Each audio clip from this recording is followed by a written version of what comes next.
So just before I show you part 3 of Rico's car, was just in the middle of editing all the clips together, and I noticed the video is a bit scrambled here and there, so I apologize for that.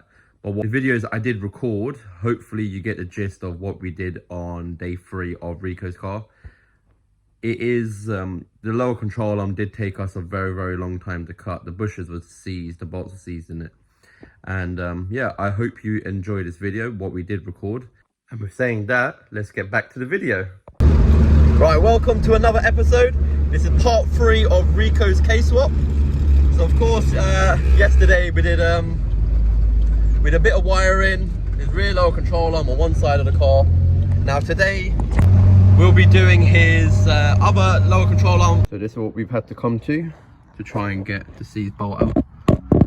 We're gonna cut on either side of the bush. So you got this bush here, as well as this one here. This one's very rare for it to be seized. Never seen one of these being seized before, but we're gonna cut this one out. This one come out nicely for the suspension, and then that one is obviously seized as well, if it focuses. We're waiting for Rico to get a new blade for the reciprocating saw. We're gonna fit this to the upper coolant neck, which is right there. Hopefully you can see it. Right there. Basically this, what it does is it shows your coolant temp on the dash. So this one over here does the one for the ECU, so it tells the ECU the temperature, and that one there tells the dashboard. There you can see the fitting is now fitted, so we can now get temperature to our dash. Next thing to do, I'm going to try and figure out the wiring and then run it through, follow the loom into the inside for the conversion harness.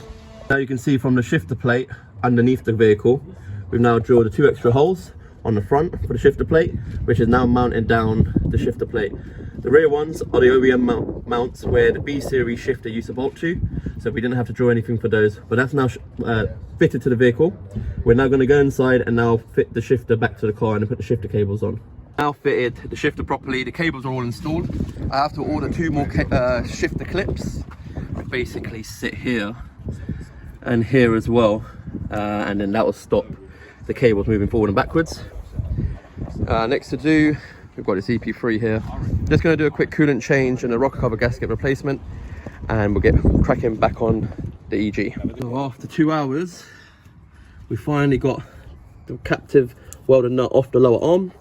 We also got the bolt out for this one. This one was the easy one, and this one here, luckily they will come out easy enough with the tools that we've got at the moment. We are now going to fit the HSD coilovers as well as the hard race lower arms. So we finally did the near side. Everything's bolted up. Drop link, 4 new bolts. Well, should I say second-hand bolts, but new from my box.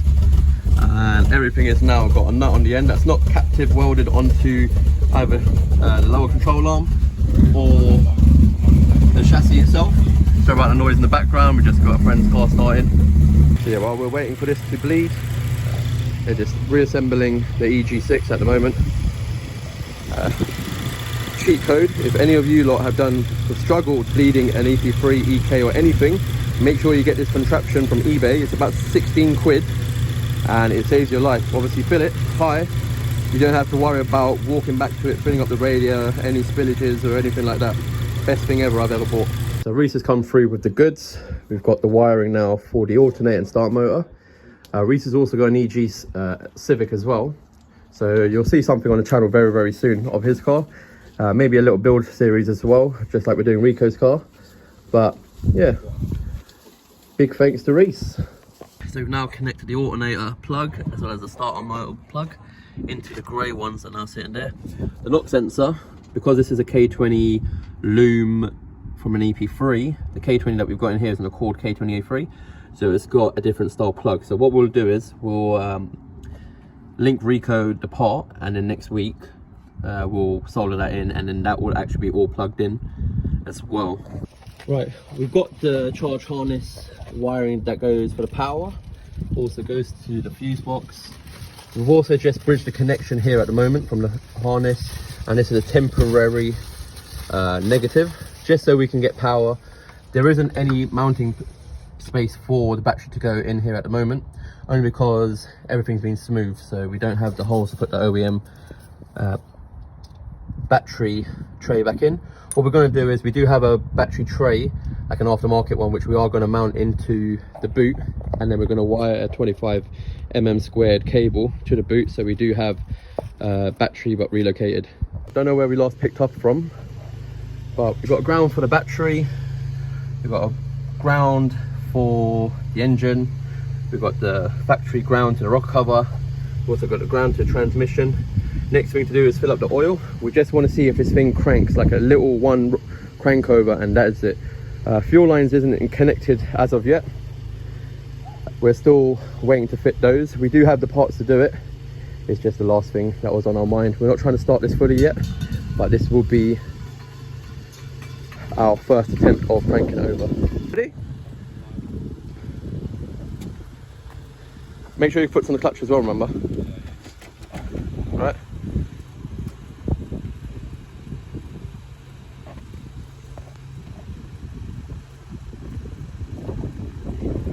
So we tried to crank it over. The battery's fully dead, so there is no way we're going to be starting it. I would take it out of another car or jump start off my car. The only thing is, with BMWs, you have an issue where the FRM module ends up blowing every time you try and jump start another car, so I don't want to be in that scenario.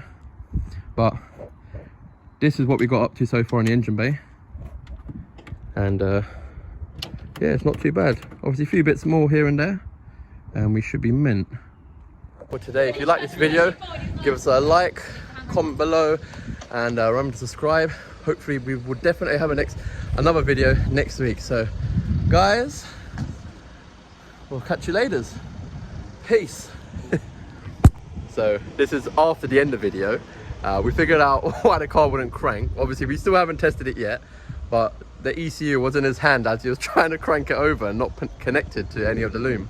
So wrong end credits.